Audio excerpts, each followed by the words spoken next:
من أجمل سقف في العمارة الإسلامية نبدأ الحلقة النهاردة ونقول السلام عليكم من داخل مجموعة عز نصره السلطان الظاهر برقوق. وركز معايا وانت داخل كده في الأرضية، هتلاقي ان انت داخل على دواير بيضة ودواير سودة وفي دواير صفر. وصفهم الكاتب الكبير جمال الغيطاني بانك اكنك داخل على مجرة بتنقل روحك الى عالم السمو.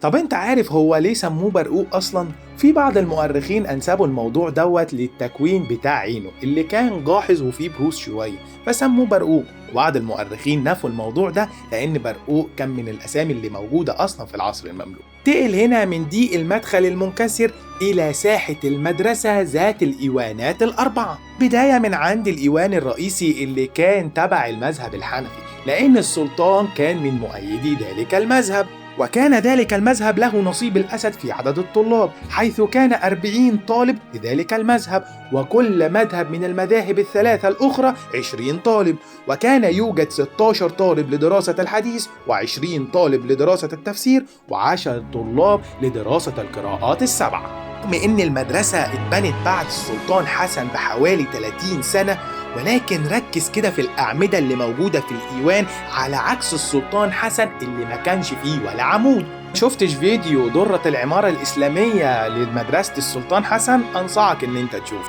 أقول لك إن الظاهر برقوق تولى الحكم بعد انتهاء فترة أسرة الملك المنصور قلاوون اللي استمرت حوالي قرن من الزمان حكم البلاد والعباد. تولي الظاهر برقوق الحكم ينتهي عصر المماليك البحرية ويبدأ عصر مماليك الجراكسة. قال لك ان يوم تولي الحكم للظاهر برقوق كان يوم ممطر، تفائل به الشعب وقال ان السلطان ده هيجيب لنا كل الخير. العادة في عصر المماليك بدأت سلسلة الصراع، حيث قام الملك بنفي كل مماليك البحرية حتى الخليفة العباسي، وتزعم الخليفة العباسي حركة التمرد ضد برقوق. السلطان الظاهر برقوق للقضاء على حركة التمرد، ولكنه هزم وعاد إلى القاهرة ليحتمي بها، ولكن تم عزله من منصبه وكمان حددوا إقامته في قلعة الكرك بالأردن.